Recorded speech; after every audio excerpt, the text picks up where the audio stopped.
بسم اللہ الرحمن الرحیم۔ السلام علیکم ناظرین، آج کی ویڈیو میں ملکی صورتحال پر ہم نے آپ کے سامنے چند اہم ترین خبریں رکھنی ہیں۔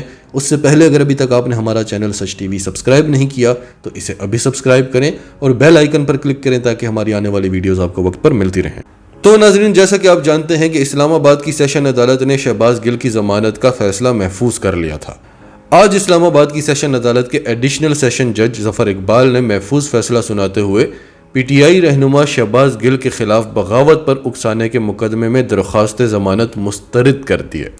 پروسیکیوٹر راجہ رضوان عباسی نے دلائل دیتے ہوئے کہا کہ پاک آرمی کے افسران کے خلاف منظم طریقے سے ملزم نے بات کی اور ان کے الفاظ میں پاک فوج کے خلاف بغاوت کے لیے اکسایا گیا۔ ملزم نے پاک فوج کو سیاست میں ملوث کرنے کی کوشش کی، یعنی شہباز گل پاکستان کے وہ واحد شخص ہیں جنہوں نے پاک فوج کو سیاست میں ملوث کرنے کی کوشش کی ہے۔ اس سے پہلے شاید یہ کوشش کسی نے نہیں کی۔ مزید کہا گیا کہ ان کی اس کوشش سے سپاہی سے لے کر بریگیڈیئر رینک تک تمام افسران کے جذبات مجروح ہوئے۔ بغاوت پر اکسانے کی کوشش کرنا بھی بغاوت کے زمرے میں آتا ہے۔ شہباز گل کے وکیل برہان معظم نے دلائل دیتے ہوئے کہا کہ جس کو بغاوت کہا گیا وہ بغاوت ہے کہاں؟ اگر آپ کو کوئی غلط فہمی بھی ہے تو ہم معافی مانگنے کے لیے تیار ہیں۔ شہباز گل نے تو بغاوت کے متعلق کبھی سوچا ہی نہیں۔ ان کے انٹرویو کے ٹرانسکرپٹ کے مختلف جگہوں سے پوائنٹ اٹھا کر مقدمہ درج کیا گیا۔ شہباز گل کے وکیل نے کہا کہ شہباز گل ایک پڑھا لکھا شخص ہے، انہوں نے فوج کو ہمارے سر کا تاج کہا۔ انہوں نے شہباز گل کا آفیشیل ٹویٹر بھی عدالت کو دکھایا اور کہا کہ شہباز گل نے ٹویٹ میں لکھا ہے کہ کسی بھی جھوٹی خبر پر یقین نہ کریں۔ ٹویٹ سے واضح ہے کہ انہوں نے فوج کے خلاف کوئی بیان جاری نہیں کیا، لیکن اس سب کے باوجود بھی شہباز گل کی درخواست ضمانت مسترد کر دی گئی کیونکہ ابھی انہیں نہیں چھوڑا جا سکتا۔ بہت خطرناک شخص ہے، پاکستان کو بڑا خطرہ ہے اگر وہ جیل سے باہر نکل آیا۔ افسوس صرف اس بات کا ہے کہ جو لوگ واقعی میں یہ کام کرتے رہے، بھلے وہ مولانا فضل الرحمان ہو، بھلے مریم نواز ہو، نون لیگ کے کئی ارکان ہیں، ایون کہ بلاول بھٹو بھی، وہ کیوں آزاد پھر رہے ہیں اور انہیں اقتدار کیوں دیا گیا ہے؟ وہ تو نام لے لے کر کہتے رہے۔ اور پھر شہباز گل پر جو جسمانی تشدد ہوا ہے، کون ذمہ دار ہے؟ کس سے پوچھا جائے گا؟ کل چیف جسٹس اطہر من اللہ نے کہا کہ اس پر افسوس ہے، یہ قابل مذمت ہے، لیکن خاتون جج کو دھمکی دینا اس سے زیادہ قابل مذمت ہے۔ یعنی آپ ایک شخص کو ننگا کر کے ماریں، اس پر ٹارچر کریں، اس پر جسمانی اور ذہنی اور سیکشول تشدد بھی کریں، کوئی پوچھنے والا نہیں ہے۔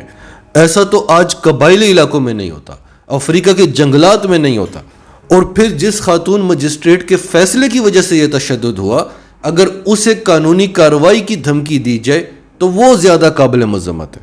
اور پھر معزز چیف جسٹس صاحب نے یہ بھی کہا کہ یہ تو ہمارا تھانہ کلچر ہے، یہ تو پہلے بھی 3 سال ہوتا رہا، جب آپ حکومت میں تھے تب آپ کہاں تھے؟ تو سوال یہ ہے کہ جب عمران خان کی حکومت تھی کیا کسی پر ایسا تشدد ہوا ہے، اور وہ بھی سیاسی کارکن پر، وہ بھی کسی پارٹی کے رہنما پر؟ نواز شریف جیل میں تھا تو اسے فریج، ٹی وی، اے سی، بیڈ، ساری سہولیات میسر تھیں، حالانکہ اس نے قوم کو لوٹا تھا، اداروں کے خلاف سازشیں کرتا تھا، ملک دشمنوں کے ساتھ خفیہ ملاقاتیں کرتا رہا پاکستان کے اداروں کے خلاف۔ شہباز گل کی ہمشیرہ نصرت گل نے ایک ویڈیو پیغام جاری کرتے ہوئے کہا کہ ہم 1976 سے شکاگو امریکہ میں مقیم ہیں۔ میرا بھائی ایک انتہائی پڑھا لکھا انسان ہے اور ایک امریکی یونیورسٹی میں پروفیسر رہ چکا ہے۔ وہ 4 سال قبل ہمارے منع کرنے کے باوجود پاکستان چلا گیا۔ وہ ہمیشہ کہتا تھا کہ مجھے پاکستان جا کر اپنے لوگوں کی خدمت کرنی ہے، لیکن یہاں پر اس کے ساتھ غیر انسانی سلوک ہوا ہے۔ اس کی کیا غلطی تھی؟ شہباز گل کو پولیس حراست میں بدترین تشدد کا نشانہ بنایا گیا ہے اور ہمارے پاس تشدد اور زیادتیوں کے تمام ثبوت موجود ہیں۔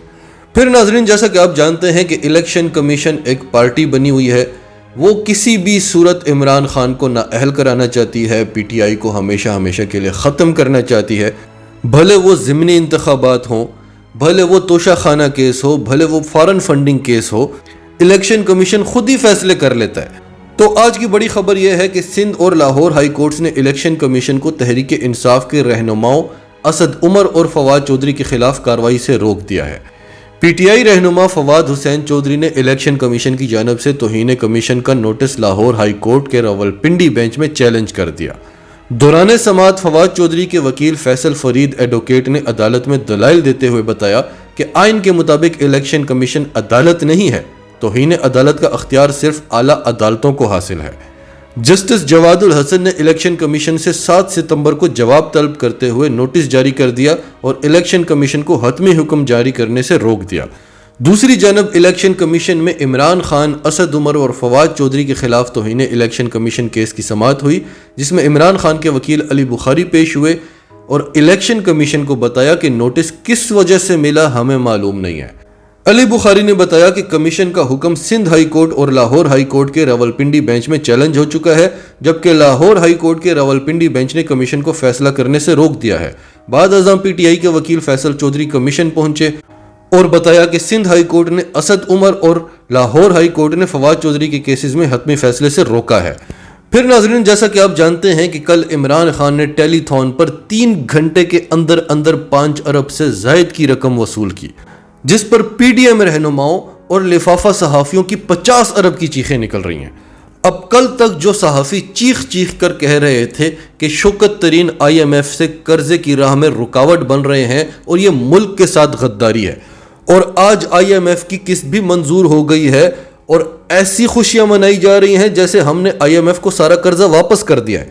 جب عمران خان کو آئی ایم ایف سے قرض ملا کرتا تھا تب تو یہ بڑے چیختے تھے، آج آئی ایم ایف سے قرض لینا ثواب ہے، اور اگر آپ چاہیں کہ پاکستان کو آئی ایم ایف سے قرض نہ ملے اور وہ بھی اس امپورٹڈ چوروں کے ٹولے کو، تو یہ بھی ملک کے ساتھ غداری ہو جائے گی۔ وہ غداری نہیں تھی جب پاکستان کا نام فیٹف سے نکلنا ہوتا تھا تو یہ لیجسلیشنز کی راہ میں رکاوٹ بنتے تھے اور ہر کوشش کرتے تھے کہ پاکستان کا نام فیٹف کی لسٹ سے نہ نکلے۔ وہ بغاوت تھی۔ آئی ایم ایف سے قرض نہ لینا، یہ تو پاکستان کی آدھی سے زیادہ عوام چاہتی ہے کہ پاکستان آئی ایم ایف سے قرض نہ لے، اور وہ بھی ایسی حکومت جو کئی بار ہمیں لوٹ کر کھا چکی ہے۔ اور پھر یہ بھی غداری نہیں ہے کہ عمران خان سیلاب زدگان کے لیے کل رقم اکٹھی کر رہے تھے اور پاکستان کے بڑے بڑے نیوز چینلز نے، حالانکہ عدالت فیصلہ سنا چکی ہے، پیمرا کے نوٹس کو معطل کر چکی ہے، اس کے باوجود پاکستان کے بڑے بڑے نیوز چینلز نے عمران خان کا وہ لائیو ٹیلی تھون نہیں دکھایا۔ اس کے باوجود بھی عمران خان نے 3 گھنٹے میں جب 5 ارب سے زائد کی رقم اکٹھی کر لی تو اب ان کی چیخیں نکل رہی ہیں۔ کوئی کہہ رہا ہے کہ کیا واقعی میں پیسے بھی ملیں گے یا صرف وعدے ہی کیے گئے؟ کوئی کہہ رہا ہے کہ یہ جو اوورسیز پاکستانیوں کی کالز آ رہی تھیں یہ جعلی کالز تھیں، یہ عمران خان نے خود کہہ کر کروائی، پیسہ ویسا کوئی نہیں آنا۔ انہی جعلی کالز کے ذریعے پاکستان میں شوکت خانم ہسپتال بنا، جو بنانے کا آپ کبھی خواب میں بھی نہیں سوچ سکتے۔ انہی جعلی کالز کے ذریعے نمل یونیورسٹی بنی اور آج تک چل رہے ہیں، اور کچھ صحافیوں اور پی ڈی ایم رہنماؤں کو یہ ٹینشن شروع ہو گئی ہے کہ اب یہ پیسہ جائے گا کہاں؟ کیا یہ واقعی میں سیلاب زدگان تک پہنچے گا یا عمران خان اپنی جیب میں ڈال لے گا؟ بھائی وہ عمران خان ہے، وہ نواز شریف، شہباز شریف، مریم نواز، آصف علی زرداری نہیں ہے۔ یہ کیوں ایسا سوچتے ہیں؟ کیونکہ یہ خود ایسے ہیں۔ آپ نے دیکھا ہوگا کہ مریم نواز کے خلاف ایک ویڈیو وائرل ہوئی ہے جس میں وہ بوڑھی عورت، اس نے آ کر میڈیا پر سب کچھ بتا دیا کہ کل مریم نواز نے جو مجھے ہمدردی دکھائی، جو میرے ساتھ وعدے کیے، ان میں سے کوئی وعدہ پورا نہیں ہوا، مجھے کوئی امدادی رقم نہیں ملی۔ اور آج سوشل میڈیا پر مریم نواز کو پاکستان کی جعلی انجلینا جولی کہا جا رہا ہے، کیونکہ مریم نواز اسی لباس میں گئی، وہی گیٹ اپ تھا، وہی اداکاری تھی۔ کبھی وہ بے نظیر بھٹو بننے کی کوشش کرتی ہیں، کبھی انجلینا جولی، کبھی عمران خان کی نقل کرتی ہیں، حمزہ شہباز عمران خان کی نقل، یہ ساری کی ساری فیملی، ان کو اداکاری کا بڑا شوق ہے۔ تو کل ساری دنیا نے دیکھا کہ یہ قوم کس طرح سے عمران خان پر اعتبار کرتی ہے۔ اس حکومت کو انہوں نے 1 روپیہ نہیں دیا اور عمران خان کو صرف 3 گھنٹوں میں اربوں روپے دے دیے۔ لوگ کہہ رہے تھے خان صاحب آپ بتائیں کہ ہم کتنے پیسے دیں، اور عمران خان شکریہ ادا کرتے تھے تو لوگ کہتے تھے کہ خان صاحب یہ رقم کیا چیز ہے، آپ کے لیے تو جان حاضر ہے۔ اور یہاں تک لوگوں نے کہا کہ یہ رقم ہم سیلاب زدگان کو نہیں دے رہے، یہ آپ کو دے رہے ہیں۔ تو آپ اندازہ لگائیں کہ جو شخص یہ کام کر سکتا ہے اس کے لیے پاکستان کا قرضہ اتارنا کیا مشکل ہے۔ ابھی تو 3.5 سال ہوئے تھے، ہر سال عمران خان صرف ٹیلی تھون پر آئے تو چند سالوں میں ہم آئی ایم ایف کا قرضہ اتار سکتے ہیں۔ ان کے پاس پالیسیز تھیں، وہ کسی ملک کا دورہ کرنا جاتے تھے تو وہاں جا کر بھیک یا امداد نہیں مانگتے تھے۔ جب انہوں نے پہلی بار امریکہ کا دورہ کیا تو وہ امریکی اینکر حیران ہو گئی تھی۔ انہوں نے جب عمران خان سے پوچھا کہ آپ نے امداد میں کیا مانگا تو عمران خان نے کہا میں نے کوئی امداد نہیں مانگی۔ وہ انویسٹمنٹ لے کر آتے تھے، وہ پالیسیز دیا کرتے تھے، ان کی طرح جا کر ملک نہیں بیچتے تھے کہ ہماری مدد کر لو، مجبوری ہے، اور اگر نہیں کر سکتے تو پھر پالیسی کوئی نہیں ہے، ہمارے اثاثے خرید لو، بس پیسہ دے دو ہمیں کہ ہم اپنے دور حکومت میں عیاشیاں کریں، مال اکٹھا کریں اور پھر نکل جائیں، پھر عوام جانے اور آپ کا قرضہ جانے۔ آفتاب اقبال نے ایک بڑے مزے کی بات کی کہ آپ روس سے 40% سستا پیٹرول خریدتے اور آگے دوسرے ممالک کو بھی بیچتے، آپ کو کوئی بھی نہیں روک سکتا تھا۔ کون روک رہا تھا آپ کو؟ امریکہ کچھ بھی نہیں کر سکتا تھا اگر یہاں پر غدار اور چور لائنوں میں نہ کھڑے ہوتے کہ ہمیں خرید لو۔ چند پیسوں کی خاطر دھڑا دھڑ لوگ اپنا ضمیر بیچنے لگے، اتحادی جماعتیں ساتھ چھوڑنے لگی، تب ہی امریکہ کچھ کر سکا، ورنہ وہ آپ کا کچھ نہیں بگاڑ سکتا تھا۔ ناظرین، آپ کی اس سب کے بارے میں کیا رائے ہے؟ کمنٹس میں اپنی رائے کا اظہار کرتے رہیں، اور اگر آپ ہمارے چینل پر نئے ہیں تو ابھی سچ ٹی وی کو سبسکرائب کریں، سچ ٹی وی فیملی کا حصہ بنیں، اور ہماری ویڈیوز پسند آئیں تو انہیں لائک کریں، شیئر کریں، تاکہ زیادہ سے زیادہ لوگوں تک یہ میسیجز پہنچتے رہیں۔